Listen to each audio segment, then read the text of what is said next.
Bismillahirrahmanirrahim.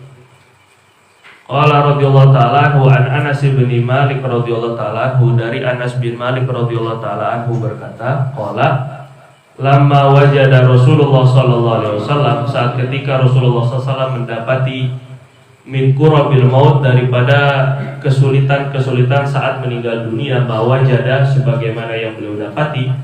Qalat Fatimah, maka Sayyidah Fatimah radhiyallahu ta'ala anha berkata, wa karbah, betapa sulitnya engkau wahai ayah. Faqala Nabi sallallahu alaihi wasallam, baginda Nabi sallallahu alaihi wasallam bersabda, la karba ala abiki, tidak ada kesulitan atas ayahmu wahai putriku, ba'dal yaum, setelah hari ini. Innahu qad hadara min abiki, sesungguhnya telah datang daripada ayahmu, maksudnya kepada ayahmu, ma laisa bitarikin minhu ahadan, yang tidak pernah meninggalkan kepadanya, yang tidak pernah meninggalkan kepadanya seorang pun. Maksudnya hadara di sini adalah yang hadir itu adalah malaikat maut. Telah datang kepada ayahmu, ma itu sebenarnya kematian. Ma laisa bitarikin, yang tidak pernah membiarkan seorang pun dia tinggalkan. Semua orang akan kena. Innahu qad hadara min abiki, sungguh telah datang kepada ayahmu, ma laisa bitarikin minhu ahada, sesuatu yang tidak pernah meninggalkan seorang pun.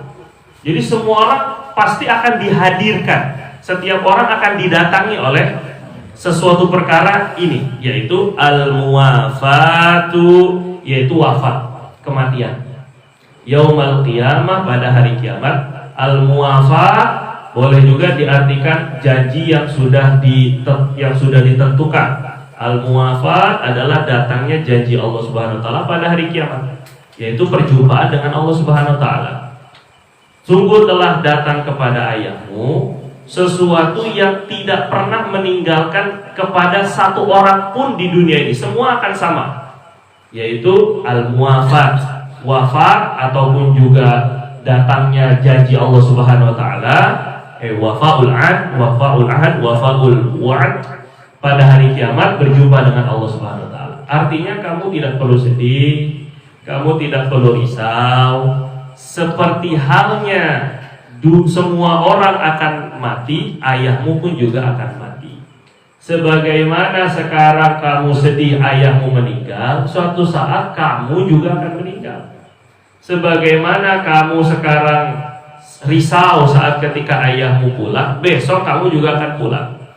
Ini yang terjadi kepada sebahagian ulama. Sayyidina Fudail bin Iyad rahimahullah ta'ala, itu saat ketika datang kepada kumpulan orang-orang yang sedang sedih karena kematian seorang keluarganya, maka Sayyidina Fudail bin Iyad rahimahullah berkata kepada keluarga mayit, kalian ini lebih patut menangisi diri kalian sendiri.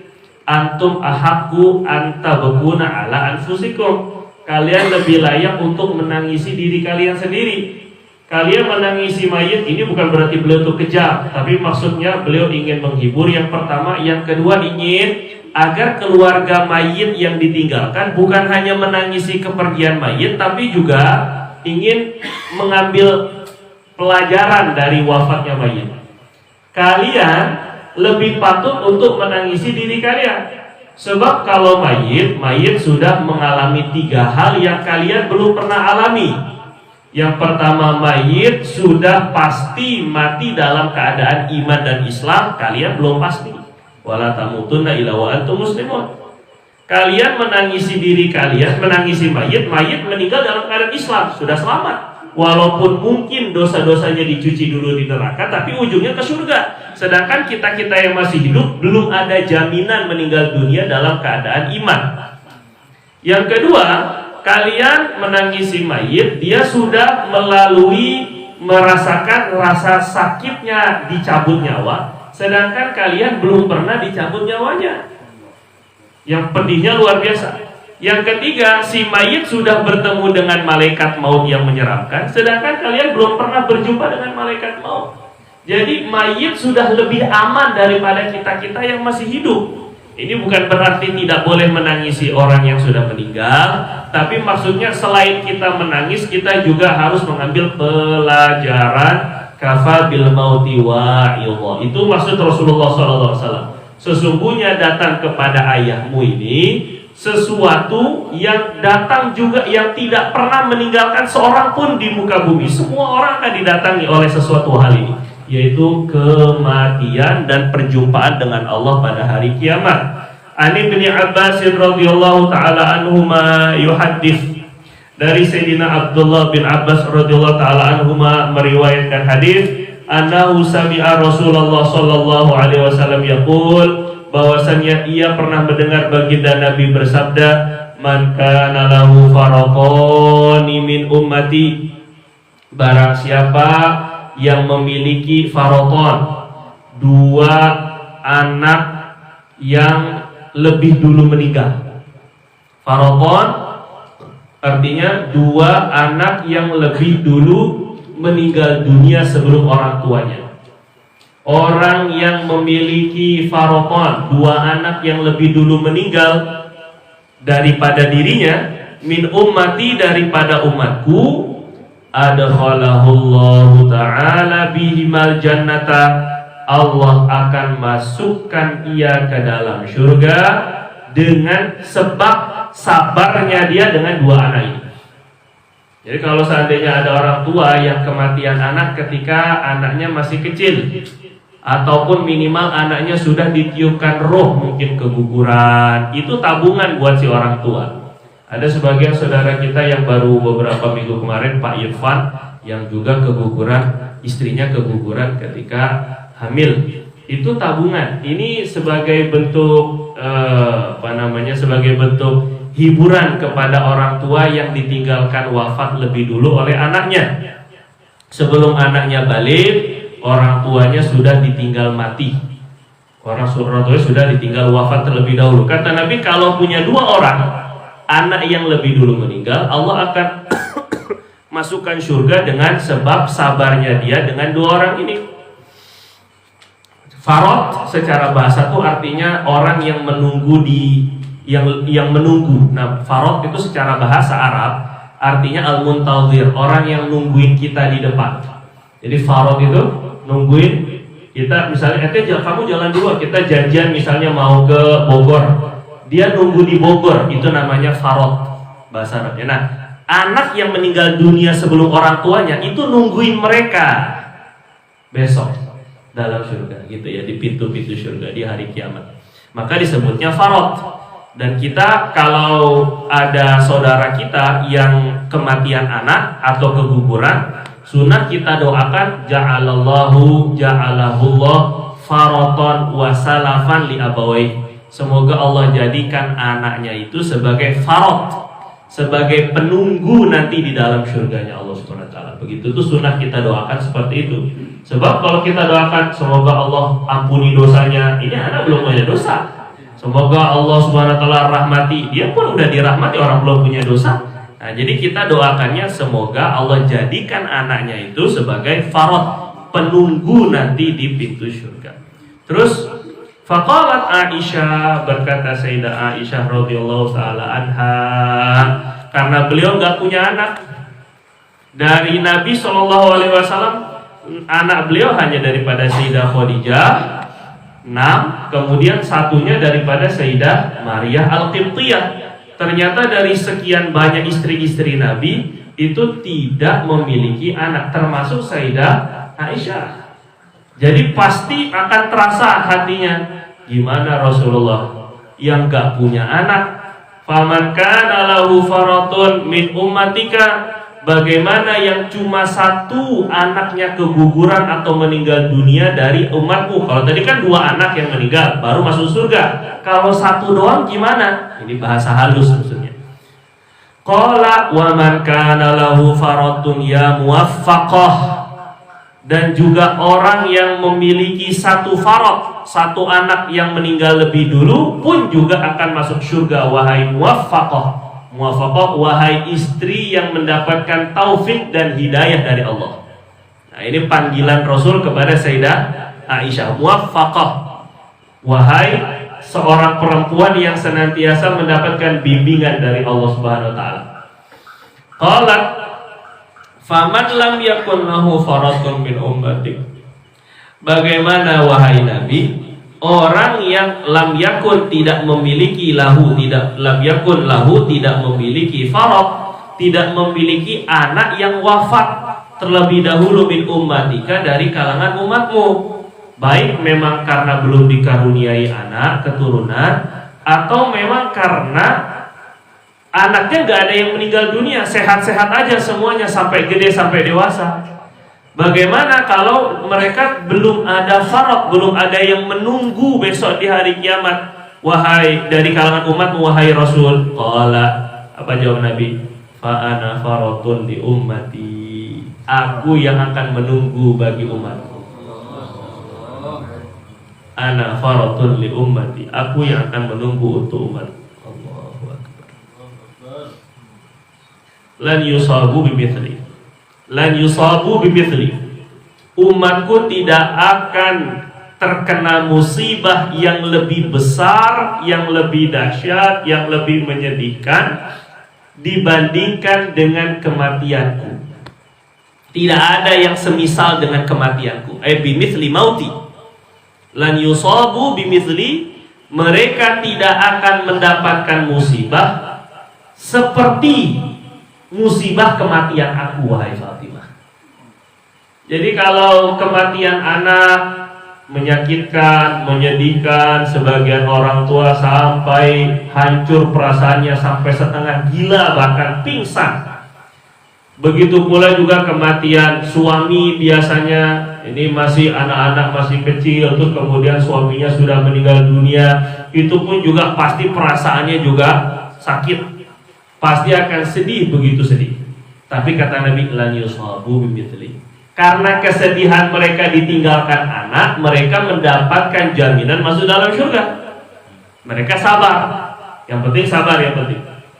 Maka mereka dapat jaminan surga. Maka saat ketika aku yang meninggal dunia nanti, ketika baginda Nabi SAW yang wafat, itu tidak ada seorang pun, semestinya tidak ada kesedihan, tidak ada kepedihan, tidak ada rasa sakit yang melebihi daripada seperti kewafatan aku nanti. Mestinya seperti itu. Tapi ini hanya bagi mereka yang memang punya rasa sayang, rasa cinta, rasa rindu kepada baginda Nabi. Bagi orang yang gak kenal dengan Nabi SAW, dia mau dengar cerita Nabi, dia dengar wafatnya Nabi, biasa saja hatinya itu tidak terasa perih, karena tidak merasa kehilangan. Dia nggak merasa bahwa Nabi SAW sangat berharga bagi dirinya, sehingga ketika mendengar cerita-cerita Nabi, wafatnya Nabi, saat ketika pulang ke rahmatullah, tidak ada perasaan baginya untuk kehilangan. Nah, ini yang patut untuk kita perdengarkan kepada umat. Babu majaa fi mirathi Rasulillah sallallahu alaihi wasallam, bab mengenai hadis-hadis tentang warisannya Rasulullah. Setelah Rasulullah SAW gak ada, maka ada barang-barang pusakanya Rasulullah SAW. An Amr bin al-Harith radhiyallahu taala anhu akhi Juwairiyah, dari Sayyidina Amr bin Harith, saudaranya Juwairiyah bintil Harith. Sayyidatuna Juwairiyah adalah salah satu istri baginda Nabi SAW. Namanya Juwairiyah bintul Harith. Lahu suhbah, saudaranya berarti saudara iparnya Nabi SAW itu memiliki suhbah dengan Nabi, pernah bersahabat dengan Rasulullah SAW. Qala, berkata, ma taraka Rasulullah SAW, tidaklah Rasulullah SAW meninggalkan, mewarisi, illa kecuali silahahu. Yang pertama, warisannya Nabi itu hartanya adalah senjatanya Nabi, baik itu pedang, baik itu mungkin dengan panah ataupun juga dengan tombak, ini nggak tahu mana satu, atau perisai. Wa baghlatahu, yang kedua baglah. Baglah itu hewan campuran peranakan antara kuda dengan keledai. Itu baglah. Enggak terlalu tinggi seperti kuda, enggak terlalu rendah seperti keledai, namanya baglah. Itu yang kedua. Yang ketiga, wa ardhan. Nabi meninggalkan tanah, memiliki tanah, khususnya tanah beliau yang ada di Khaybar. Tapi ja'alaha shadaqatan. Tetapi Nabi SAW menjadikan tanah atau semua harta tersebut menjadi shadaqah. Tidak ada warisannya. Tidak ada warisannya Nabi SAW. Ini sebagaimana nanti yang diriwayatkan oleh baginda Abu Bakar radhiyallahu taala anhu.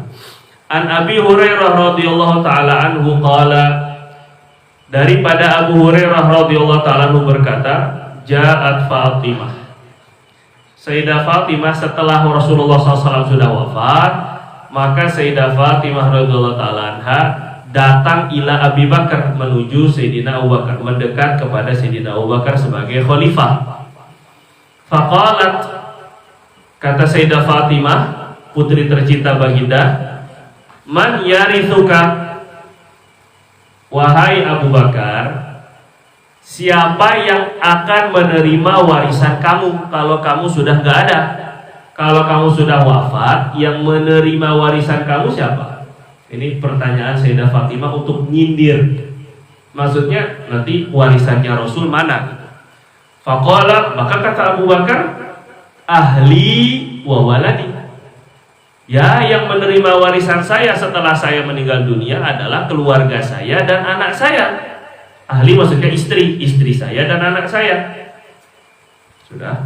Faqala, maka kata Sayyidah Fatimah, mali la arithu abi.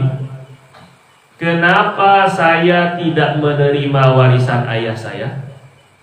Kenapa saya sampai sekarang tidak menerima warisan ayah saya? Karena nggak dikasih. Faqala Abu Bakar, maka baginda Abu Bakar radhiyallahu taala berkata, sami'tu Rasulullah sallallahu alaihi wasallam yaqul, aku mendengar baginda Nabi SAW bersabda, la nuraf, kami para nabi maksudnya tidak ada harta yang boleh diwariskan. Ini beratnya jadi nabi. Beratnya jadi nabi itu dalam riwayat lain, inna ma'syaral anbiya la nuraf ma taraknahu shadaqah. Dalam riwayat yang lebih lengkap, Rasulullah SAW bersabda, sesungguhnya kami para nabi-nabi itu tidak diwariskan harta-harta peninggalan kami. Yang kami tinggalkan semuanya jadi sedekah. Jadi nggak ada hukum waris untuk Rasul. Bahkan seperti Nabi Sulaiman yang kekayaannya nggak habis-habis. Nggak ada yang mewarisi hartanya Nabi Sulaiman alaihissalam. Karena memang tidak berlaku hukum warisan untuk anak-anak para nabi, nggak berlaku. Jadi ini konsekuensi menjadi anak nabi, dijaga dari dunia, jangan salah. Dan ketika itu walakinni, coba ini perhatikan, nanti anak ambil pelajaran dari sini. Nah, Sayyidina Abu Bakar melanjutkan, jadi saya mendengar Rasulullah langsung, wahai putri, wahai Fatimah, saya mendengar Rasulullah langsung bahwa kami, maksudnya para nabi itu tidak dapat diwariskan hartanya.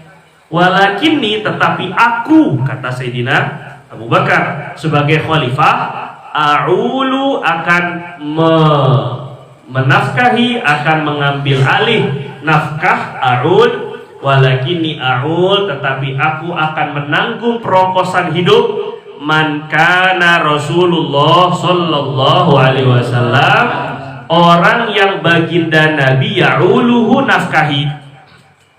Aku akan menafkahi, aku akan memberi perokosan hidup orang yang dulu Nabi SAW nafkahi.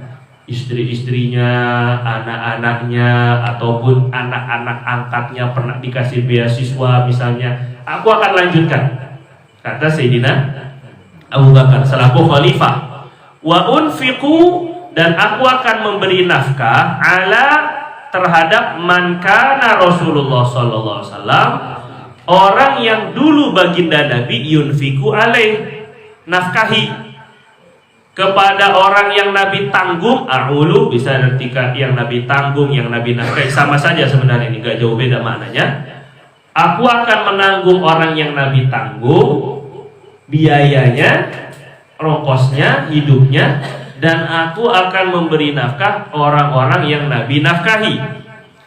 Jadi begini, pertama dari hadis ini, yang pertama adalah bahwa Sayyidah Fatimah ini ingin memastikan tabayun. Penting. Yang mengelola harta Nabi dan peninggalan Nabi setelah Rasulullah SAW wafat itu adalah khalifah. Tapi ditunggu-tunggu beberapa hari, beberapa lama, ternyata kok nggak dikasih-kasih warisannya. Maka sebagai mukmin, sebagai orang yang bertakwa, nggak boleh berprasangka atau ngomongin di belakang. Sayyidah Fatimah bukan pengecut. Dulu saat ketika Rasulullah SAW lagi dilemparin salah jazur, jeroan onta di Mekah, dulu Nabi pernah sholat di dekat Ka'bah. Itu orang-orang Mekah ketika itu ngeliatin, terus kemudian Abu Jahal bilang kepada teman-temannya, kroco-kroconya sama geng-gengnya, "Tahu kamu siapa yang berani di antara kamu tuh ambil jeroan onta daripada peternakan onta yang kotor, yang jorok, penuh darah, kotoran, tuang tuh di atas Muhammad. Siapa yang berani?" Akhirnya bangun Uqbah bin Abi Mu'aid. "Oh saya, siapa takut." Diambil, dituang langsung di atas Nabi lagi sujud. Orang-orang pada ngeliatin, orang-orang pada takut mau membela Nabi. Ini orang cuma ibadah, belum berdakwah pun sudah begitu kesalnya mereka. Akhirnya Sayyidah Fatimah dilapor oleh Sayyidina Abdullah bin Mas'ud. Ketika itu Sayyidina Abdullah Mas'ud datang tergopoh-gopoh lari menuju Sayyidah Fatimah, ngasih tahu, "Fatimah, Rasulullah SAW dizolimi. Baginda sedang sholat kemudian dilempar kotoran." Langsung Sayyidah Fatimah lari, masih kecil, Sayyidah Fatimah lari ke depan Ka'bah membersihkan beliau punya punggung ayahnya. Rasulullah masih sujud aja. Sayyidah Fatimah bersihin.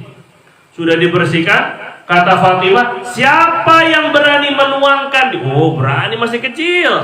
"Siapa yang berani menuangkan ini kepada ayah saya?"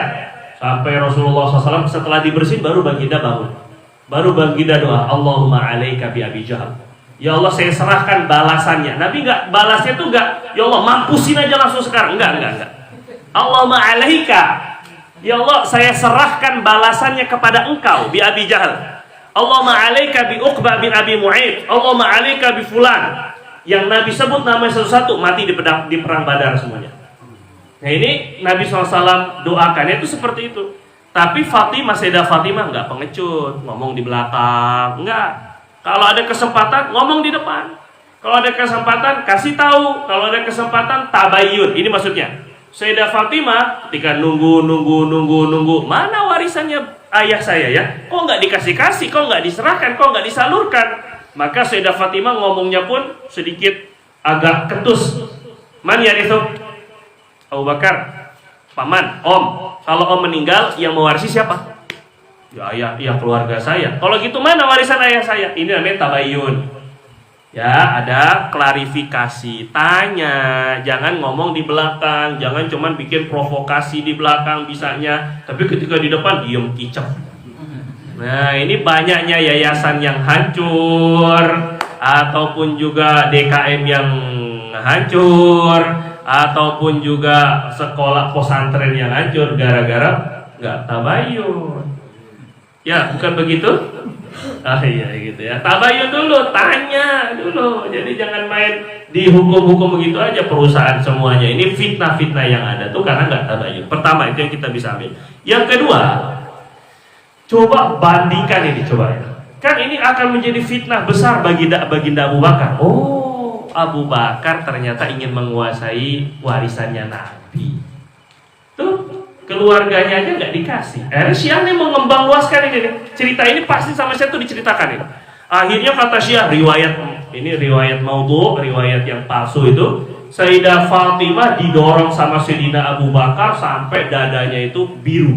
Bohong semuanya. Nggak pernah begitu, nggak ada begitu, nggak ada.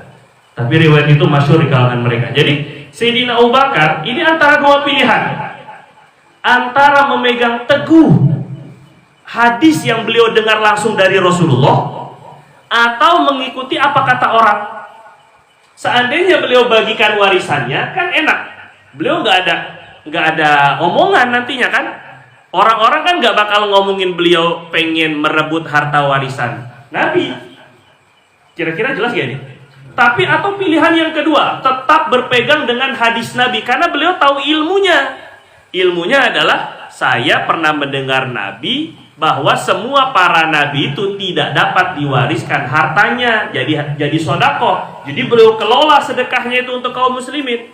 Pilih mana? Kalau Anda jadi Sayyidina Abu Bakar, mungkin Anda nggak bakal sekuat beliau. Yang kita lawan itu anaknya kiai. Nah, itu kurang lebih. Yang kita lawan tuh anaknya Habib. Tapi kita antara dua, megang dengan prinsip ilmu, atau kita memberikan toleransi. Nggak apa-apa lah Habib ini. Nggak apa-apa lah anak kiai ini, Gus ini, nggak apa-apa lah. Nggak. Lihat prinsip Sayyidina Abu Bakar radhiyallahu ta'ala anhu. Tetap pegang ilmu. Ini baginda Nabi SAW yang berbicara. Ini baginda Nabi yang menentukan. Yang walaupun putrinya sendiri yang paling dicintai oleh baginda Nabi, tidak ada yang paling dicintai Nabi melebihi Sayyidah Fatimah di antara putri-putrinya, atau di antara orang baginda Nabi paling cinta. Tetap kata Nabi SAW, Fatimah bid'atun minni. Fatimah itu bahagian dari belahan jiwaku. Faman abghadhaha faqad abghadhani. Yang membuat dia marah berarti membuat aku marah. Tapi kira-kira Sayyidina Abu Bakar akan kena ancaman kayak gitu apa enggak? Enggak, karena beliau berpegang teguh dengan apa yang Nabi ajarkan. Maksudnya nanti kalau kita dihadapkan dengan situasi demikian, mungkin yang salah atau yang kurang tepat atau yang keliru, yang bertentangan dengan hukum syariah, yang bertentangan dengan hadis, yang bertentangan dengan perkara halal dan haram, mungkin yang melakukan itu justru anak kiai sendiri atau anak habib sendiri. Maka yang kita dahulukan mana? Hukum atau kehabibannya? Itu maksudnya. Yang kita dahulukan mana? Apa karena kegusannya? Gus karena Gus. Ini Gus bukan Gus yang satu itu, bukan itu, yaitu Gusur itu mah ya. Jadi atau yang kita dahulukan ini kadang-kadang kita karena ta'assub, karena terlalu fanatik buta, akhirnya kalau yang salah itu dari orang biasa cepat kita tegur. Tapi kalau yang salah itu dari kalangan orang-orang yang dimuliakan, yang dihormati, kita ta'ami aja lah, kita pura-pura nggak tahu aja lah, taghaful itu bahasanya. Nah ini maksudnya gitu. Jadi kita pilihan antara dua. Yang kita pegang baginda Nabi. Sayangnya kita dengan anak-anak kiai, sayangnya kita dengan kiainya, sayangnya kita dengan habaib, sayangnya kita dengan anak-anak habaibnya, ataupun sayangnya kita dengan orang-orang yang mulia, itu justru dengan cara tetap kita memegang prinsip hukum syariah. Ketika mereka salah tetap ditegur, tapi tentu dengan cara yang tepat. Enggak juga depan umum dipermalukan dan sebagainya. Bukan. Kita tetap ada caranya yang khusus kepada orang-orang khusus. Namun kita tidak boleh menggadaikan prinsip ilmu kita, pengetahuan kita, hukum hakam kita hanya gara-gara dia tuh anak orang mulia atau orang mulia yang dimuliakan orang. Kira-kira jelas kayak ini? Gitu maksudnya. Ya, Sayyidina Abu Bakar nih mengambil prinsip ini saya dengar langsung dari Rasul. Yang walaupun Sayyidah Fatimah marah, kurang senang. Riwayat yang lebih lengkap, Sayyidah Fatimah nggak mau ngomong sama Sayyidina Abu Bakar sampai meninggal dunia. 6 bulan setelah Rasulullah SAW wafat, maka Sayyidah Fatimah ikut nyusul wafat. Nah, dalam riwayat beliau itu tidak mau berbicara karena kecewa dengan Sayyidina Abu Bakar. Tapi Sayyidah Fatimah enggak terus memprovokasi orang ataupun juga menyatakan kekesalannya kepada baginda Abu Bakar, akhirnya demo dan sebagainya. Enggak, karena beliau pun tahu Abu Bakar enggak bakal dusta atas nama Rasulullah. Paham ya? Sayyidina Abu Bakar berlandaskan kepada keputusan Nabi, dan itu keputusan ayahnya sendiri. Jadi ini yang patut kita dahulukan, ini yang patut kita pegang, prinsip saat ketika berpegangan dengan agama itu walaupun bertentangan dengan orang yang dimuliakan, salah memang salah, nggak masalah. Kecuali kalau ada perbedaan pendapat, itu lain cerita. Tapi kalau memang ini kesepakatan ulama ataupun memang salah, betul-betul salah, nggak usah ditakwil-takwil. Ini fulan nggak sholat, oh dia mah sholat di Mekah. Kapan nanti pernah nganterin dia sholatnya ke Mekah? Tegurlah, ajaklah untuk sholat, nggak usah dihusnuzonin. Kalau memang nggak sholat atau nggak keluar jamaah, ya ajak berjamaah gitu maksudnya. Nggak usah dihusnuzon, dia mah biasa, dia mah ntar juga ke Mekah. Nah emang nanti pernah ngelihat kapan dia ke Mekahnya? La ilaha illallah, terlalu husnuzon juga tidak betul aja, sehingga dakwah jadi hilang kalau begitu. Jadi kita nggak menegakkan dakwah kalau begitu ceritanya ya, semua aja dihusnuzonin ya. An Abi Hurairah radhiyallahu taala anhu anin Nabi sallallahu alaihi wasallam qol, baginda Abu Hurairah radhiyallahu taala berkata, dari Abu Hurairah dari Rasulullah SAW bersabda, la yaksimu warasati dinaron. Warasati maksudnya para ahli warisku. Tidak boleh para ahli warisku membagi-bagikan dinar wala dirhaman. Dinar dan dirham. Ahli warisku nanti, anak-anak, istri-istri, jangan membagi-bagikan dinar dan dirham sesama mereka. Maksudnya kalau kalau baginda Nabi SAW suruh layak sim, bukan artinya membagi-bagikan sebagai sedekah, bukan. Membagikan sesama mereka sebagai warisan, itu nggak boleh. Nabi SAW sudah nyampaikan itu. Ma taraktu, yang aku tinggalkan ba'da nafaqati nisa'i, setelah nafkah istri-istriku, wa mu'nati amili, dan gaji pekerjaku, fahuwa shadaqah. Yang melebihi daripada nafkah istriku, yang melebihi daripada gaji pegawai-pegawai aku, fahuwa shadaqah. Itu adalah sedekah semuanya. Jadi keperluan saya hanya mau ngasih buat istri, buat kewajiban saya membayar orang-orang yang yang bekerja. Tapi putri-putrinya kok nggak disebut? Nisa'i itu bisa dimaknai istri, bisa dimaknai putri. Yang kedua, putrinya sudah nikah semuanya. Maknanya menjadi tanggungan suaminya masing-masing. Jadi wajar kalau beliau hanya sebut nisa'i, istri-istri saya. Jadi yang lebih daripada itu semuanya sedekah. Tapi kita perlu lihat sikap Sayyidina Abu Bakar. Kira-kira kalau antum diberi pilihan, contoh ini Bang Deden misalnya, ini biar nggak ngantuk ini kan. Misalnya antum diberi pilihan, dikasih 100 juta, contoh aja ini, nggak usah tersenyum-senyum, udah bahagia sekali, baru contoh doang udah senang sekali kan. Dikasih 100 juta, atau Anda bilang gini, Bang Deden, apapun keperluan Bang Deden dan keluarga, saya tanggung sepanjang usia Bang Deden. Pilih mana? 100 juta. Mana yang lebih menguntungkan? 100 juta langsung cash, ataupun juga Bang Deden gak usah mikir, Bang Deden gak usah minta, Bang Deden gak usah dapat duitnya, tapi keperluan semuanya dipenuhi. Enakan ditanggung. Begitu yang di Sayyidina Abu Bakar lakukan. Kira-kira jelas gak? Paling kalau dapat warisan Nabi, udahnya capek mikir, nanti malah nggak dakwah, malah nanti mendingan enak. Penghasilan pasif bener-bener ini kan. Maksudnya nggak perlu kerja, nggak perlu mikir, nggak perlu dagang, tapi dikasih dari pemerintah. Lebih enak mana? Nah, kenapa orang banyak yang mau jadi TNI? Pak Rama, kira-kira kenapa banyak yang mau jadi polisi? Padahal kasusnya banyak banget. Karena apa kira-kira? Terjamin apanya? Nah, karena ada pensiunan. Itu maksudnya ngantri betul yang mau jadi TNI. Padahal Anda lihat, ya Allah, disiksa betul lah jadi TNI itu. Jadi disiksa, suruh push up, suruh perang, suruh apa. Tapi kenapa nggak memilih yang lebih enak? Ya karena mereka yakin kalau jadi TNI nanti hidup saya dijamin oleh negara. Nanti sampai saya mati pun anak istri saya pun dapat pensiunan. Itu yang dicari sebenarnya, sampai nyogok-nyogok bahkan. Bener nggak Bang? Nah itu kan, ada ente lagi yang kena, karena ngeliat muka ente, ngeliat masalah mulu jadinya ya. Jadinya saat ketika Sayyidina Abu Bakar mengambil alih, itu justru lebih bijak. Dah Sayyidah Fatimah, engkau udah zikir aja, nggak usah mikirin dunia. dikasih langsung dari pemerintah, itu lebih afdol. Jelas nggak kira-kira? Nah, jadi nggak perlu, jangan terbawa-bawa dengan Syiah yang akhirnya melebar luaskan. Tuh lihat tuh bagi Abu Bakarnya apa segala macam, sehingga membuat Fatimah menjadi seorang yang terlalaikan dan sebagai tertinggal. Bukan. An Aisyah radhiyallahu taala anha qalat, Sayyidah Aisyah radhiyallahu anha berkata, "Ma taraka Rasulullah sallallahu alaihi wasallam dinaron."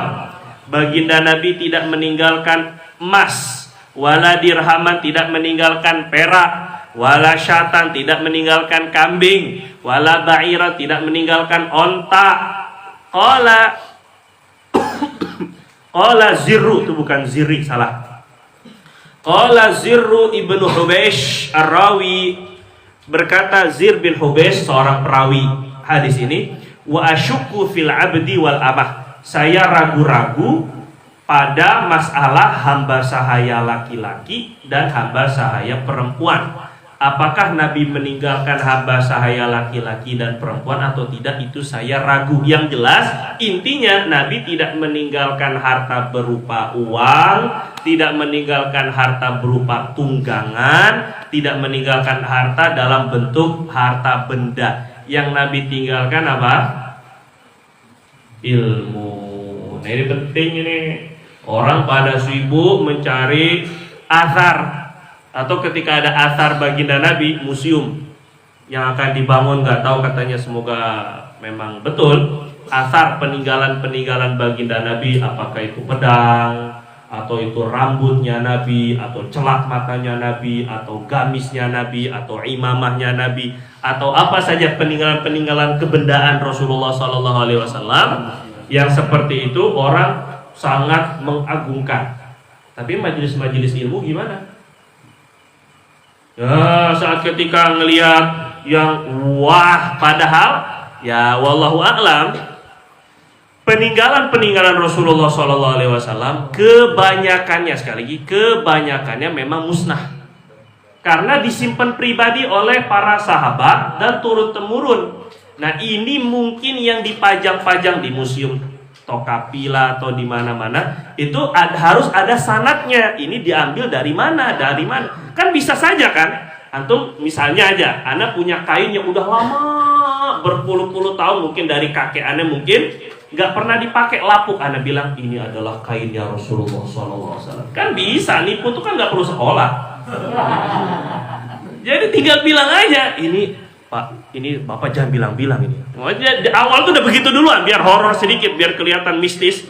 Ini adalah kain yang pernah dipakai oleh Rasulullah SAW.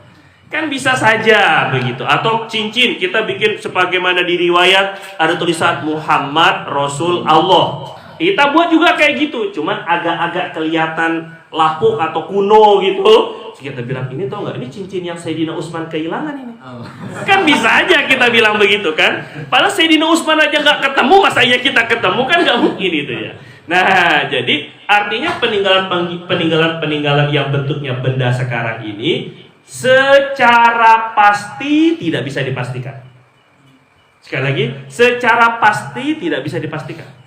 Jadi kita tetap husnuzon. Ketika melihat ada rambut, itu rambutnya Rasulullah, ketika disisir lah, atau ketika apa turunan sahabat, kita husnuzon boleh, sehingga ngambil barokah dari husnuzon itu boleh, kita yakin itu boleh. Tapi secara pasti yang disebut di dalam hadis itu harus ada sanadnya. Sanadnya seperti, kalau ilmu jelas, ulamanya disebutkan dan masyhur, hadis-hadis yang ditinggalkan baginda Nabi, termasuk kitab Syama'il Muhammadiyah yang diriwayatkan oleh para ulama, ini punya mata rantai keilmuannya jelas, dan satu persatu dari orang yang ada di dalam sanadnya dikenal oleh para ulama.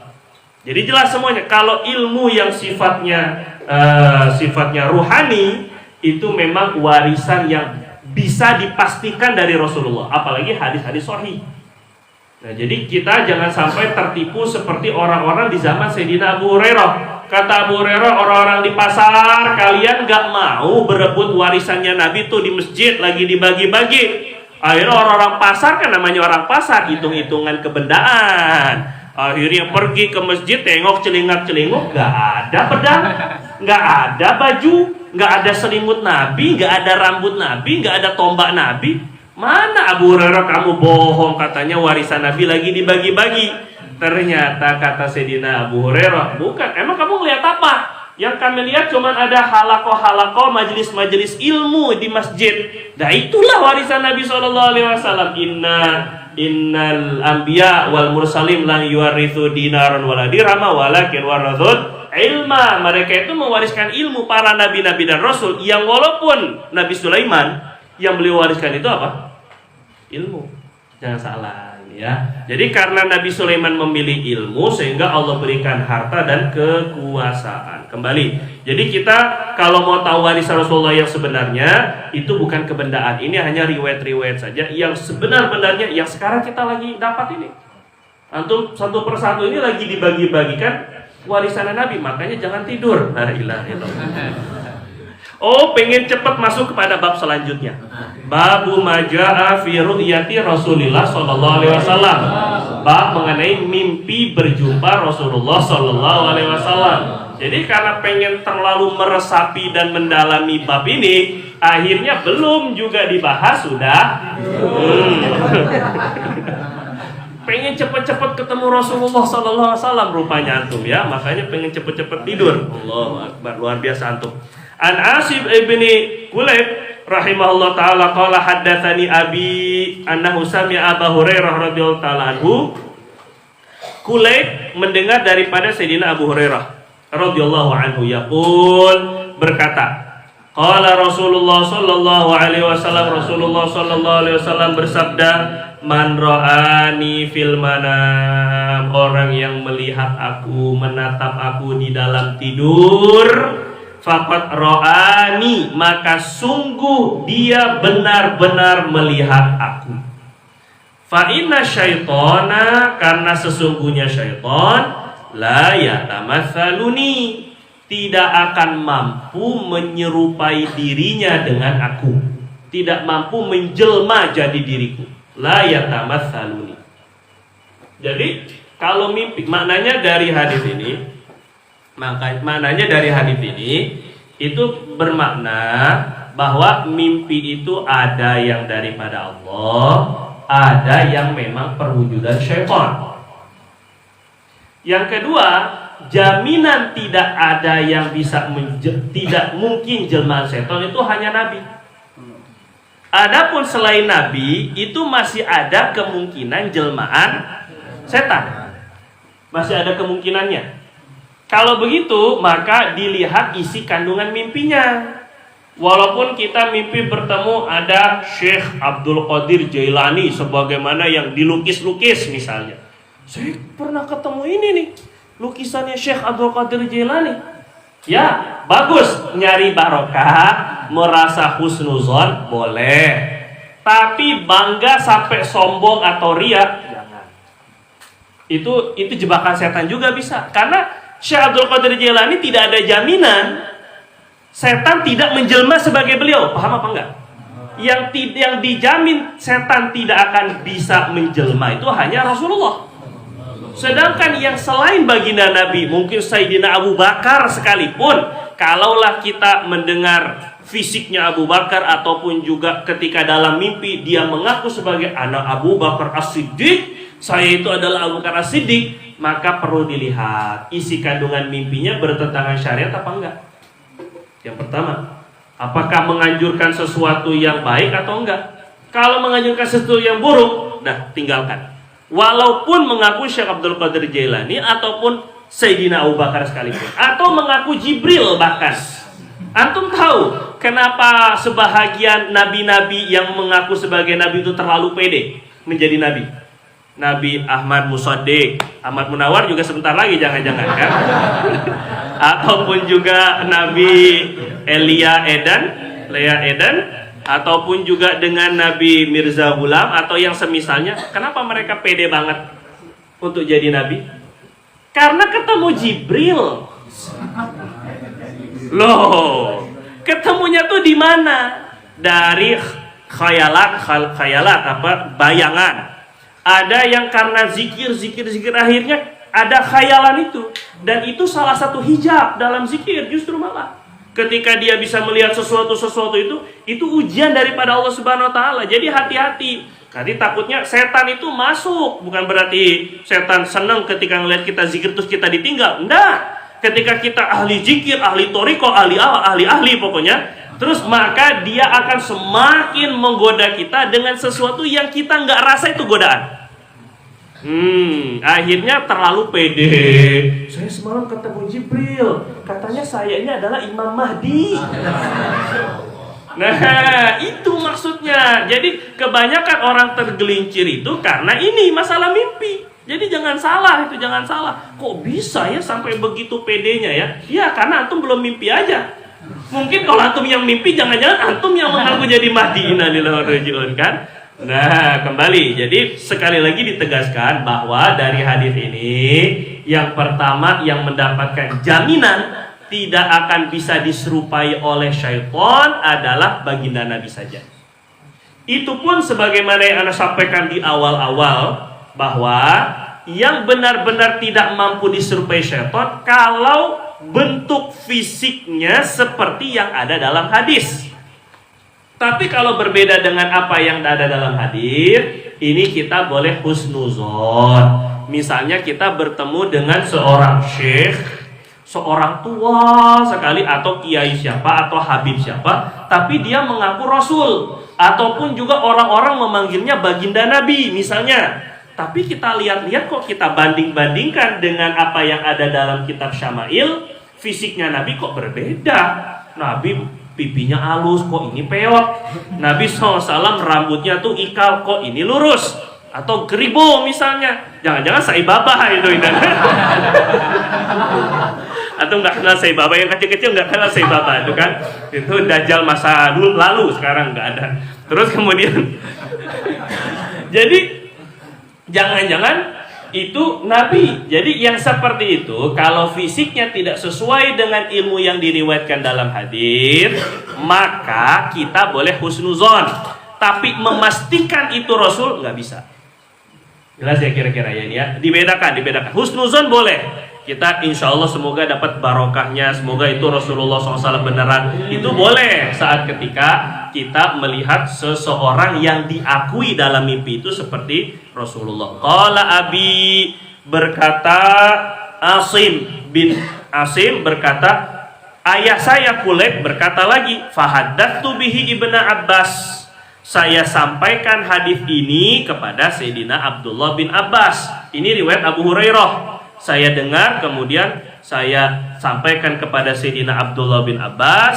Fakultu, aku cerita. Sayyidina Kulayb berkata kepada Abdullah bin Abbas, ya Abdullah, wahai imam, wahai syekh, wahai tuan guru, qad ra'aituhu, saya sudah melihat bermimpi. Ra'aituhu sini bermimpi berjumpa dengan Nabi, kata Sayyidina Kulayb.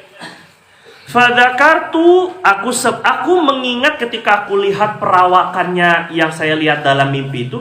Fadzakartul Hasan ibn Ali radhiyallahu anhuma, saya melihat kok mukanya mirip Hasan bin Ali bin Abi Thalib, cucunya Nabi.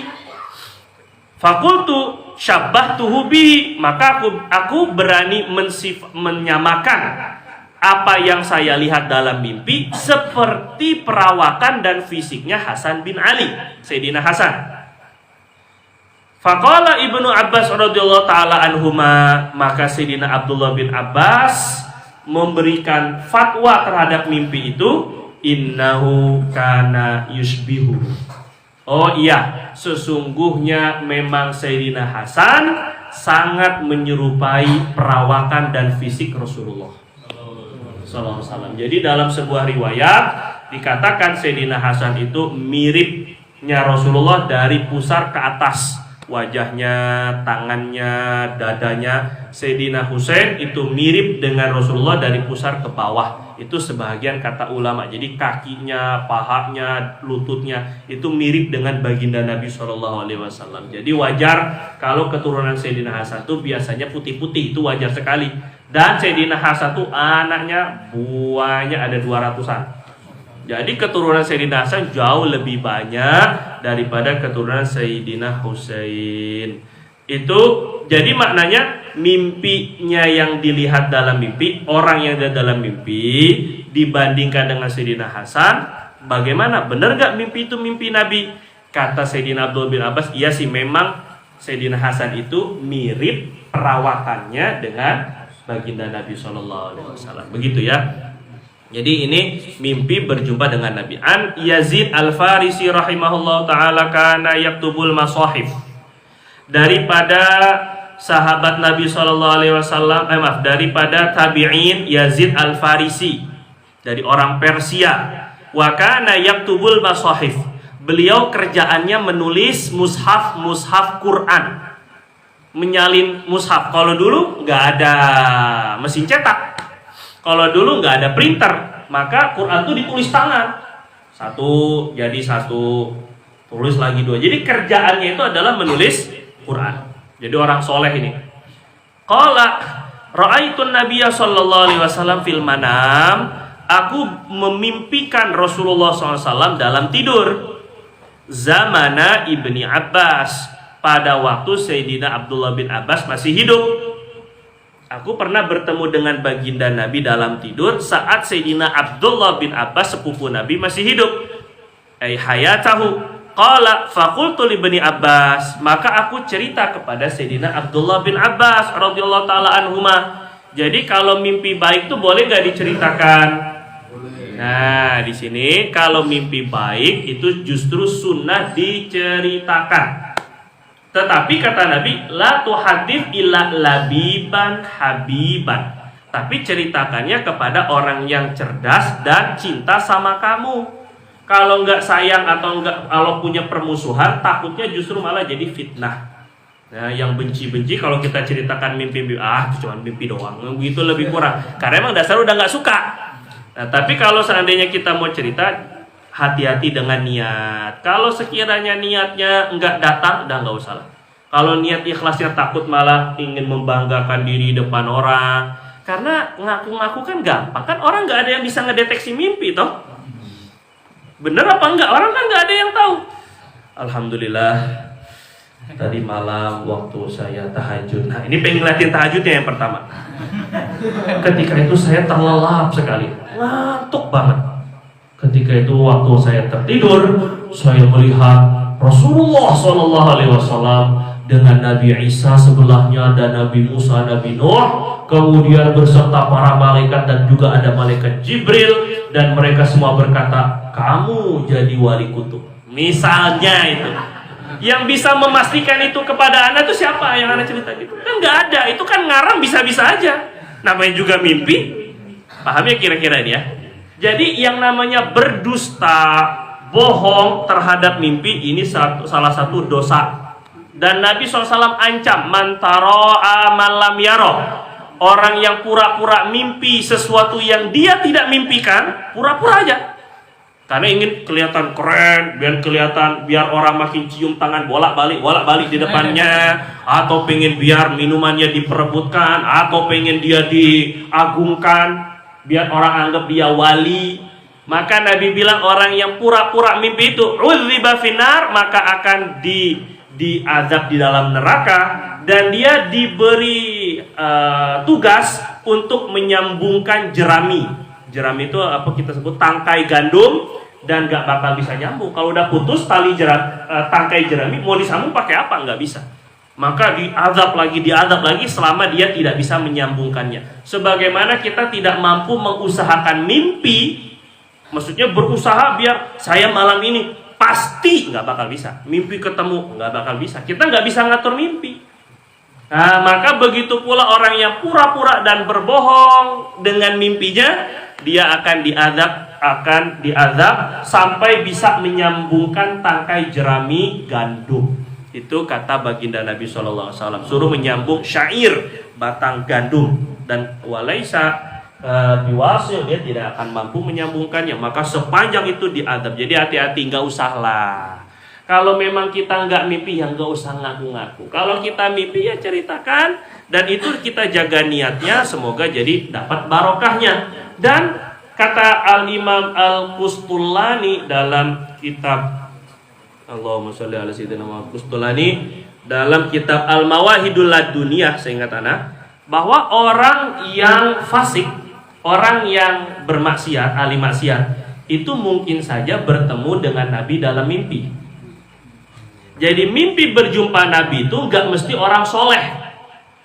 Kok bisa begitu? Karena pernah ditanya, bolehkah, mungkinkah orang fasik, orang yang penuh maksiat mimpi ketemu Nabi? Mungkin gak? Mungkin, kata beliau. Dan itu tahzir, teguran untuk dia, biar dia taubat.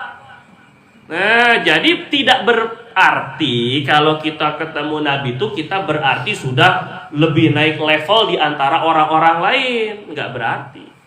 Bukan berarti kita orang-orang soleh yang belum bertemu dengan mimpi ketemu Rasul itu berarti cintanya, mahabbahnya, sunnahnya kurang daripada kita. Enggak berarti. Jadi jangan sampai kita kalaulah Allah SWT anugerahkan dengan mimpi merasa lebih baik daripada orang yang nggak pernah mimpi. Dan juga saat ketika kita bermimpi jangan terlalu pede kalau kita sudah naik makom dan kedudukan sehingga kita merasa aman daripada makrullah, aman daripada azab Allah SWT. Kita tetap justru dengan mimpi itu tanda syukur kita kalau kita Allah anugerahkan mimpi berjumpa Nabi, maka kita syukuri justru dengan takwa di pada pagi harinya, dengan amal, dengan membela Rasulullah dalam dakwahnya. Itu yang semestinya. Terus faqultu li Ibni Abbas, aku ceritakanlah kepada Abdullah bin Abbas, kata Yazid Al-Farisi, inni ra'aitu Rasulullah SAW fi naum. Aku bertemu Rasulullah SAW dalam tidur. Aku bermimpi baginda Nabi dalam tidur. Faqala Ibnu Abbas, maka berkata Sayyidina Abdullah bin Abbas, inna Rasulullah SAW kana yaqul, sesungguhnya baginda Nabi SAW pernah bersabda, inna syaitan, sesungguhnya setan, la yastati'u an yatashabbaha bi, tidak akan mampu menyerupakan dirinya dengan aku. Faman ra'ani fin naum, orang yang bermimpi berjumpa aku di dalam tidurnya, semoga Allah anugerahkan kita akramanallahu wa iyyakum bi ru'yatih, faqad ra'ani, maka dia sungguh-sungguh benar melihat aku. Dalam riwayat lain, man ra'ani fil manam fasayarani fil yaqadhah, siapa yang bertemu aku di dalam tidur akan berjumpa dengan aku dalam keadaan tidak tidur. Jadi ulama berbeda pendapat. Sebahagian berkata maksud bertemu Nabi SAW dalam keadaan tidak tidur itu di hari kiamat. Pasti akan berjumpa dengan Nabi di hari kiamat. Tapi pendapat ini dibantah oleh kebanyakan ulama. Kalau berjumpanya di hari kiamat, itu yang mimpi nggak mimpi semua akan ketemu Nabi. Itu nggak ada keistimewaannya. Pendapat yang kedua, fasayarani fil yaqadhah, akan melihat aku ketika tidak tidur, ketika terbangun, itu maksudnya akan melihatku saat sakaratul maut. Jadi sesaat sebelum meninggal dunia pasti akan bertemu langsung dengan Nabi. Ini pendapat yang kedua dan paling banyak dipakai oleh ulama. Pendapat yang ketiga, maksudnya melihat Rasulullah SAW ketika nanti bangunnya. Imam Busiri, ini ada cerita. Imam Busiri itu kena falij, kena stroke. Akhirnya beliau nggak bisa gerak. Tapi ketika beliau itu ahli syair, beliau akhirnya membuat syair tentang pujian kepada Nabi dalam Burdatul Madih. Al-Madih itu artinya orang yang sering memuji. Asbabnya saat ketika beliau menggunakan syair-syair untuk pujian kepada Nabi, akhirnya mimpi bertemu dengan baginda Nabi. Terus kemudian Nabi ngasih burdah, ngasih selendang. Akhirnya bangun tidur selendangnya ada. Sejak itu Sayyidina Muhammad, namanya Muhammad bin Abdullah Al-Busiri, maka beliau sembuh dari penyakit stroke-nya. Itu makna dari melihat dalam keadaan terjaga. Jadi kalau kita mendengar sebagian wali-wali Allah, para habaibnya, para kiainya bisa bertemu Rasulullah dalam keadaan tidak tidur, itu kita bisa ada dalilnya. Dalilnya mana? Ini dalilnya, siapa yang bertemu dengan Nabi dalam mimpi akan melihat Nabi ketika tidak bermimpi, ketika tidak tidur, ketika terjaga. Allah, hal tastati'u an tan'ata hadzal rajul? Hal tastati, apakah kamu mampu antan ata? Coba perhatikan. Pertama kata Abdullah bin Abbas, sesungguhnya setan tidak akan mampu menyerupakan dirinya dengan aku, kata Rasulullah dalam hadis. Maka siapa yang bermimpi bertemu aku dalam tidur, maka sungguh dia benar-benar melihatku. Faqad ra'ani haqqah, dalam riwayat lain. Maka setelah itu Sayyidina Abdullah bin Abbas melanjutkan, nggak cuma sekedar memuji, oh bagus kamu dapat mimpi bertemu Rasulullah, masya Allah kamu ini orang soleh. Nggak, setelah itu mengetes, menguji, bukan hanya memuji tapi menguji. Hal tastati, apakah kamu mampu antan aca untuk mensifati, menyebutkan sifat-sifat hadar rojul, laki-laki ini, alladzi ra'aitahu fil manam, yang kamu lihat dalam tidur. Bisa nggak ceritain laki-laki yang kamu lihat dalam tidur itu kayak gimana? Nah, berarti kalau orang mengaku bahwa dia mimpi bertemu Nabi, dia bisa ditanya fisiknya seperti apa yang dilihat. Qala na'am, oke. Tapi masalahnya kalau udah pernah, walau bohong tuh bisa. Jadi kalau ulama, alim, ustadz, kiai, habib lebih gampang lagi bohongnya. Karena dia tahu ilmunya. Oh, Nabi itu sifatnya gini. Akhirnya ketika dia bilang saya mimpi bertemu Rasul, coba sifatin. Dia sifati seperti yang ada di Syama'il Muhammadiyah. Ya pastilah benar, pasti. Sebab dia udah tahu ilmunya. Ya, lagi-lagi memang berdusta itu memang mudah sekali kan. Tapi hati-hati, takwa. Qala na'am. Ya, saya akan menceritakan an'atulaka, saya akan mensifati untuk engkau rajulan bainar rajulain. Dia adalah seorang laki-laki yang sedang. Bainar rajulain maksudnya tidak terlalu tinggi, tidak terlalu pendek. Itu laki-laki yang saya lihat dalam mimpi itu, tinggi terlalu jangkung enggak, pendek kuntet enggak. Jismuhu, badannya, walahmuhu, dan dagingnya, asmar, berwarna kemerahan, ilal bayat, lebih kepada putih. Jadi putih tapi kemerah-merahan. Akhalul ainain, matanya tuh berbulu mata lebat. Akhal, seperti pakai celak. Hasanud dhahik, senyumnya indah menawan. Yang saya lihat dalam mimpi itu kayak gitu, kata Sayyidina Yazid. Jamilu dawairil wajhi, indah bulatan wajahnya. Kemarin Nabi itu bukan bulat akhirnya jadi tembem. Wajahnya Nabi itu bukan bulat gitu, bukan, tapi agak oval, lonjong gitu. Gitu ya. Malaat atau malaat lihyatuhu, penuh janggutnya Nabi itu, janggut orang yang saya lihat dalam mimpi itu penuh janggutnya. Ma baina hadhihi ila hadhihi, dari sini sampai sini, maksudnya dari rahang kanan sampai rahang kiri, penuh jenggotnya. Qad malaat nahrahu, memenuhi jenggotnya itu, memenuhi nahro. Nahro itu atasnya leher, bawahnya leher, atasnya dada. Dada bagian atas. Janggutnya tuh sampai ke atas lehernya, ke atas dadanya. Dada bagian atas itu namanya nahar. Gitu ya. Leher bagian bawah, lebih tepatnya. Jadi janggutnya Nabi itu penuh dari rahang kanan ke rahang kiri, kemudian memenuhi nahrahu, memenuhi dada atasnya atau leher bawahnya. Banyak. Kemudian qala Auf, berkata perawi namanya Auf, wala adri ma kana ma'a hadzan na'ti, aku tidak mengetahui sifat-sifat apa lagi bersama sifat ini. Maksudnya beliau menyebutkan bagaimana lagi, saya nggak tahu. Ceritanya itu lebih lengkap, saya nggak tahu, gitulah intinya. Yang jelas itu diantara sifat-sifat yang diceritakan oleh Sayyidina Yazid Al-Farisi kepada Abdullah bin Abbas. Faqala Ibnu Abbas, akhirnya berkata Sayyidina Abdullah bin Abbas radhiyallahu anhuma, "Lau ra'aitahu fil yaqadhah." Kalau engkau melihatnya ketika tidak tidur, kalau engkau lihatnya ketika kamu terjaga, mastata'ta, pasti kamu tidak mampu antan acahu, untuk menceritakannya, mensifatinya, fauqa hadza, lebih daripada ini. Paham sudah? Ulangi. Kata Abdullah bin Abbas begini, itu kamu ngelihatnya dalam mimpi. Kalau kamu ngelihatnya langsung, kamu gak bakal bisa menceritakan lebih dari sifat-sifat yang terlalu detail kayak gini.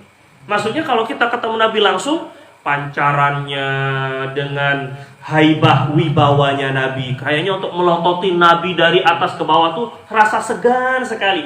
Jadi kamu kalau ketemu langsung dengan Nabi nggak mungkin bisa mensifati sampai sedetail ini. Jadi maksudnya apa yang kamu lihat dalam mimpi itu benar Nabi SAW. Itu maksudnya. An Anasin radhiyallahu taala anhu anna Rasulullah sallallahu alaihi wasallam qol, baginda Nabi sallallahu alaihi wasallam bersabda, man ra'ani fil manam, orang yang melihatku dalam tidur, faqad ra'ani, maka sungguh dia melihat aku sesungguhnya. Fa inna syaitana la yatakhayyalu bi, sesungguhnya syaitan tidak akan menjadi bayangan aku.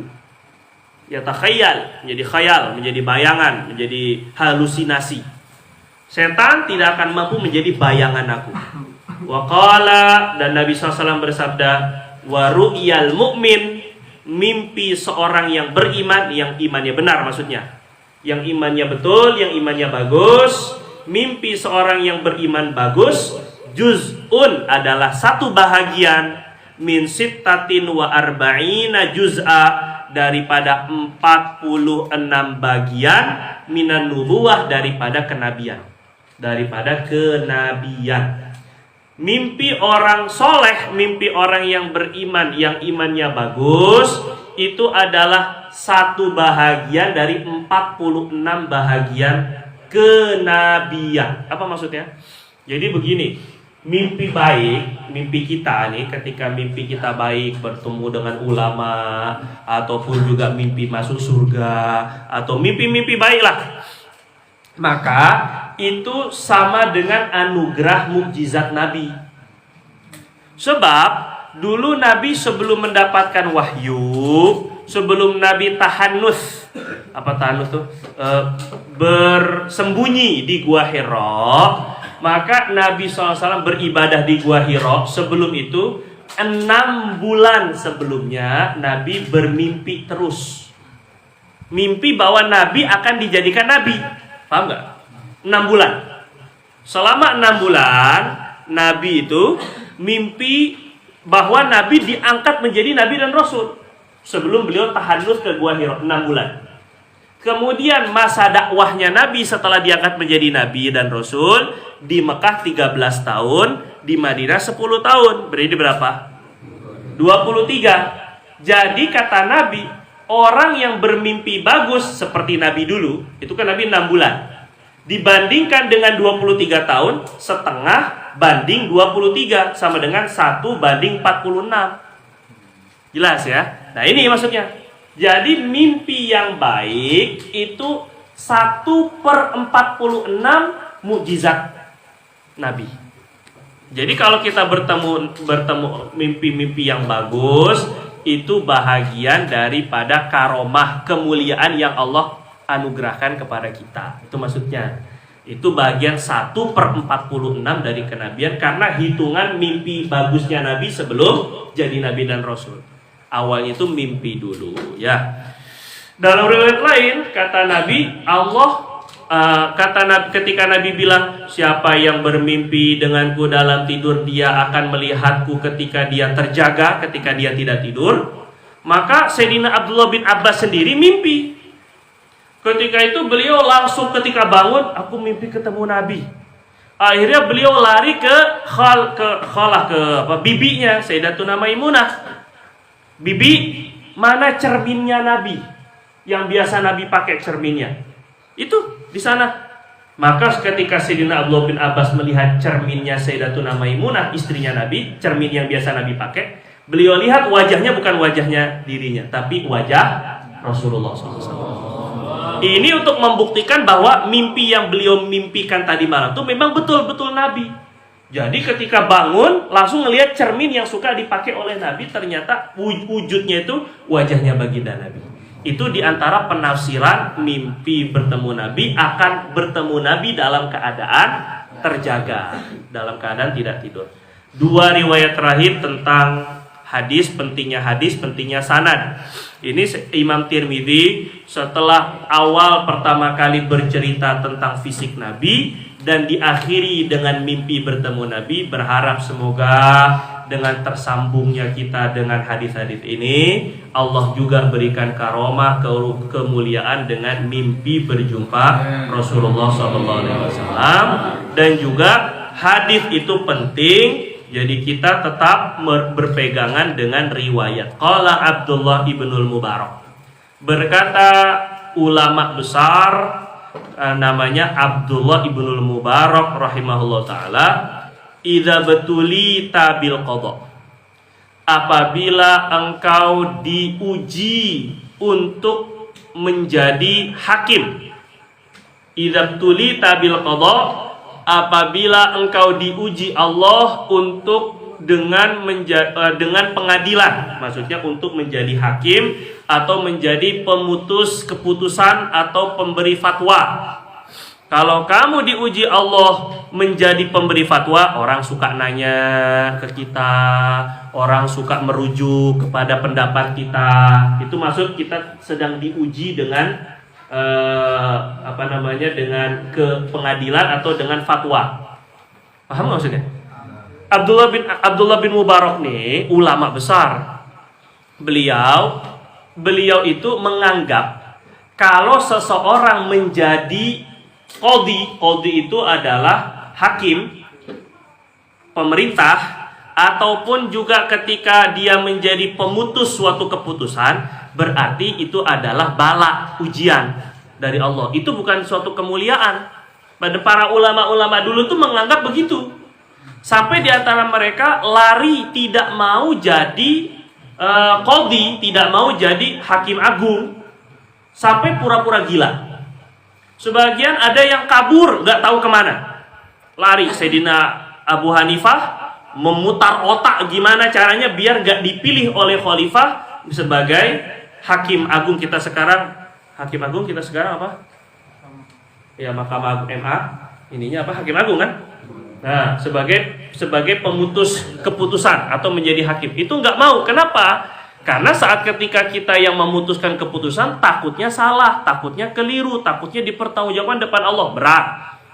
Nah, begitu pula juga dengan orang yang sering diminta keputusannya, diminta jawabannya, ditanya tentang soalan. Kalau engkau diuji Allah untuk memutuskan sesuatu, memberi keputusan, fa'alaika bil athar, maka hendaklah kamu pegang dengan riwayat-riwayat. Athar maksudnya riwayat hadis ataupun riwayat-riwayat sahabat dan tabi'in.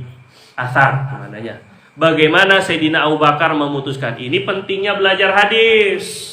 Jadi belajar hadis itu bukan hanya untuk ceramah. Jadi belajar hadis itu juga untuk agar kita tahu bagaimana bersikap. Ketika kita mungkin sudah diustadkan, ini banyak nih yang ustad-ustadnya ini, asatidzah ini banyak sekali di sini, ustad-ustad banyak sekali, masya Allah tabarakallah. Maka yang sudah jadi ustad-ustad ini itu selain belajar belajar fikih, karena akan ditanya sedikit banyak akan ditanya tentang hukum hakam. Jadi jangan sampai kita diustadkan tapi nggak ngerti tentang hukum hakam. Maka fikih itu penting. Dan fikih itu adalah intisari dari athar, intisari dari hadis. Gak usah capek-capek memastikan hadisnya sahih kah, dhaif kah. Dalam fikih itu udah jadi intisarinya, kita tinggal pakai doang, kita tinggal kuasai. Nah, tapi juga bagus selain fikih pun juga belajar hadis. Ini maksudnya alaika bil athar, agar kita memiliki malakah, memiliki kemampuan dalam berargumentasi. Kan kadang-kadang orang cuma nerima hukumnya apa Ustaz? Hukumnya haram. Dalilnya apa? Biasanya kan orang sekarang begitu. Dalilnya apa? Atau landasannya lah minimal apa? Jadi nggak cukup orang sekarang dibilang hukumnya halal, hukumnya haram. Menurut saya itu lebih parah kalau misalnya begitu. Menurut saya itu lebih parah. Jadi karena untuk saya itu siapa ini sayanya nih kan? Imam Syafi'i bukan, Imam Ahmad bin Hambal bukan. Tiba-tiba menurut saya fakultu. Oh, Imam Nawawi banget itu fakultu itu ya. Nah, jadi fa'alaika bil athar, kita belajar dari fatwa-fatwa ulama terdahulu itu lebih ringan. An Ibni Sirin rahimahullah ta'ala, ini juga tabi'in, dari Muhammad bin Sirin, seorang tabi'in, Imam Muhammad bin Sirin rahimahullah taala ahli takwil mimpi. Beliau punya kitab Tafsirul Ahlam, tafsir mimpi 2 jilid. Ini ditulis di penjara. Di penjara nulis tafsir mimpi. Jadi beliau kalau mimpi ketemu ini maka akan begini, mimpi ketemu ini maka takwilnya akan begini. Itu Imam Ibnu Sirin rahimahullah taala qala berkata, hadzal hadits dinun. Ilmu hadis ini adalah sumber agama. Ilmu hadis ini sumbernya agama. Fanzuru, maka perhatikanlah oleh kalian, amman ta'khuduna dinakum, dari siapa kalian mengambil agama kalian. Dari siapa kalian mengambil hadis, itu maksudnya. Jadi ini zaman dahulu orang bisa saja mengatasnamakan Nabi, tiba-tiba qala Rasulullah, padahal hadisnya palsu. Nah, jadi mungkin ada keinginan bagus, niatnya sih biar orang rame terawihnya, akhirnya bikin hadis. Barang siapa yang terawih pada malam pertama, dia akan mendapatkan kebebasan daripada 7 pintu neraka. Barang siapa yang terawih pada hari kedua, dia akan dibangunkan surga, yang surganya itu ada 70, setiap 70 ada 70 pintu, setiap 70 itu ada 70 bidadari. Bisa bikin hadis gitu gampang. Nah yang kayak gitu walaupun niatnya bagus nggak betul, nggak boleh. Maka kata Imam Muhammad bin Sirin, hati-hati dalam mengambil ilmu. Lihat gurunya. Fanzuru amman ta'khuduna dinakum, karena ilmu itu agama. Agama kita tergantung dari mana kita mengambilnya. Pastikan, saya banyak memperhatikan kalau santri-santri ataupun juga murid yang gurunya ini kurang peduli kepada sholat, santrinya nggak peduli sama sholat. Pasti. Kalau punya guru, ini seringnya kayak gitu. Ilaman rahimah rabbi, kecuali yang memang Allah SWT sayangi. Gitu ya. Kalau seandainya punya guru yang nggak peduli sama sholat jamaah, pasti nggak terlalu sholat jamaah. Sholat jamaah tuh nggak terlalu terhiraukan.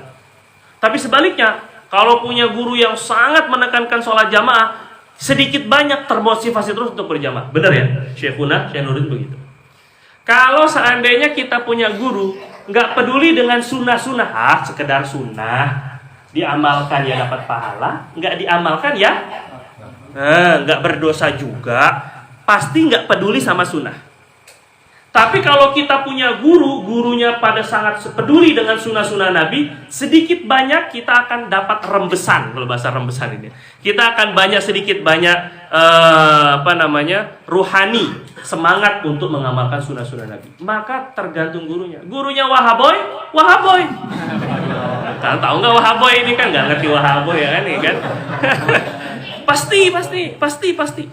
Jadi makanya hati-hati.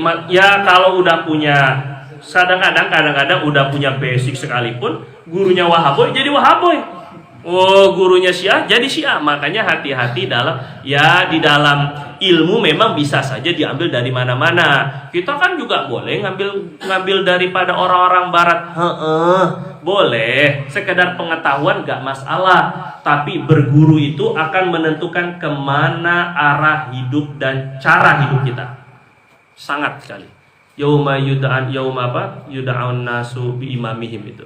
Yada'una gue lupa itu. Mereka akan dipanggil sesuai dengan imam-imamnya. Jadi kita ingin menjaga betul bagaimana agar diri kita selamat. Ini bukan berarti antum harus berguru dan fanatik dengan anak. Hati-hati, jangan salah. Ngaji terus walaupun aneh udah nggak ada. Antum ini, kalau seandainya anak pergi udah nggak ada, ketemu guru yang lain, terus kemudian nggak ngaji. Ngajinya bukan karena Allah itu namanya. Innalillahi wa inna ilaihi raji'un. Ini taubatan nasuha itu, hati-hati, perlu diperbaiki lagi itu niatnya. Nggak, kita nggak mau mengajarkan siapapun untuk belajar itu ta'assub ataupun fanatik harus berguru dengan habaib aja. Pokoknya kalau bukan Habib kita nggak mengambil ilmunya. Nggak. Berapa banyak Habib yang Syiah juga? Jadi nggak mesti juga. Atau harus dengan kiai aja. Kalau nggak kiai saya berarti salah. Nggak juga, bukan begitu. Tapi tetap dalam mengambil ilmu agama, karena kita penting untuk menularkan kebaikan-kebaikan, kita juga dalam mana yang diambil itu patut untuk kita pilih-pilih. begitu ya. Sanadi lil mu'alif ini ilal mu'alif, sanad saya ana pribadi kepada mu'alif al-Imam Tirmidzi. Talaqaitu, saya bertalaki. Bertalaki itu mengambil pelajaran, bertemu langsung. Dengan bertemu langsung itu namanya talaki.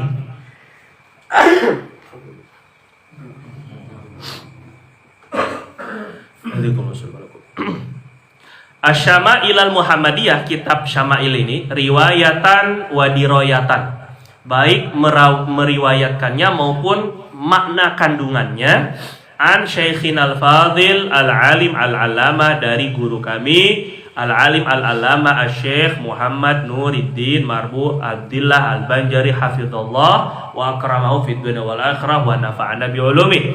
Beliau an musnidid dunya, daripada Syekh Muhammad Yasin Al-Fadani, Syekh Yasin ani Syekh Umar ibni Hamdan Al-Mahrasi, Muhadditsil Haramain, daripada Syekh Umar bin Hamdan, wa Syekh Al-Musnid Al-Mu'arrikh Abdullah ibni Muhammad Ghazi Al-Hindi Al-Asli Al-Makki, dan juga dari Syekh Abdullah Al-Hindi. Kilahuma, Anda bacakan aja semuanya ya. Kilahuma, keduanya, anil Musnid Al-Muhaddits As-Sayyid Husain ibni Muhammad Al-Habashi Al-Makki, an abihi al-mufti As-Sayyid Muhammad bin Husain Al-Habsyi Al-Makki. Beliau dari Al-Musnid Abi Hafs Umar bin Abdul Karim Al-Attar Al-Makki. Al-Imam Al-Attar daripada anil mufti Abdul Malik ibn Abdul Mun'im Al-Qal'i Al-Makki, wa huwa aliyan, ini sanadnya tinggi, wa huwa an jaddihi, langsung dari kakeknya, makanya sanadnya tinggi. Al-Mufti Al-Qadi Tajiddin Muhammad ibn Abdul Muhsin Al-Qal'i Al-Makki, wal Mufti Abdul Qadir ibn Abu Bakar As-Siddiqi Al-Makki. Kilahuma, keduanya dari anil Musnadaini Al-Makkiyain, dari dua musnid ahli sanad hadis, Hasan ibni Ali Al-Ujaimi wa Ahmad ibni Muhammad An-Nakhli. Kilahuma, keduanya dari anis Safi Ahmad ibni Muhammad Al-Qashashi Al-Madani, anil Musnid Abdurrahman ibni Abdul Qadir ibni Fahad Al-Makki, an ammihi Ar-Rahilah atau Ar-Rahalah, orang yang sering berpergian, maksudnya kesana kemari menimba ilmu, Muhammad Jarullah ibn al-Iz ibn Fahad al-Makki, an abihi al-Hafidh Izzuddin Abdul Aziz ibn Najm Umar ibn Fahad al-Makki, wa anil Khatib al-Baligh Muhibbiddin Abil Barakat Ahmad ibn Syaraf Abil Qasim an-Naubari atau an-Nubari. Kilahuma anil Hafidh Taqiyuddin Muhammad ibn Fahad al-Makki, anil Hafidh Kamaluddin Abi Hamid Muhammad ibn Abdullah ibn Zahira al-Makki, anil Imam Majduddin Abi Amr Uthman ibn Muhammad at-Tauzari atau at-Tuzari, anil Imam Tajiddin Ali ibn Ahmad ibn Ali al-Qustulani, an Abil Qasim Abdul Malik ibn Zaid ibn Yasin al-Khatib ad-Dumi, an Abi Muhammad Abdul Jabbar ibni Muhammad ibni Abdullah Al-Jarrahi Al-Marwazi atau Al-Marruzi, an Abil Abbas Muhammad ibni Ahmad Al-Mahbubi, langsung, dan ini Al-Mahbubi ini adalah murid daripada Imam Tirmidzi, anil Hafidh Al-Hujjah Abi Isa Muhammad ibni Isa ibni Saurah At-Tirmidzi radhiyallahu anhu wa nafa'ana bi'ulumihi wa bi'ulumihim ajma'in wa bihi, dan dengan sanad ini berarti dari Al-Faqir ke Imam Tirmidzi 21 nama. Bihi sairu mu'allafati, semua sanad-sanad karangan Imam Tirmidzi. Jadi bukan hanya Syama'il Muhammadiyah, termasuk sunannya, Sunan Tirmidzi, ataupun juga Kitabul Ilal Imam Tirmidzi. Minha Kitabus Sunan, di antara karangan Imam Tirmidzi adalah kitab Sunan At-Tirmidzi yang terkenal. Wa sallallahu ala sayyidina Muhammad wa ala alihi wa sahbihi wasallam, walhamdulillahi rabbil alamin. Al-Fatihah. Bismillahirrahmanirrahim. Alhamdulillahi rabbil alamin, ar-rahmanir rahim, maliki yaumiddin. Iyyaka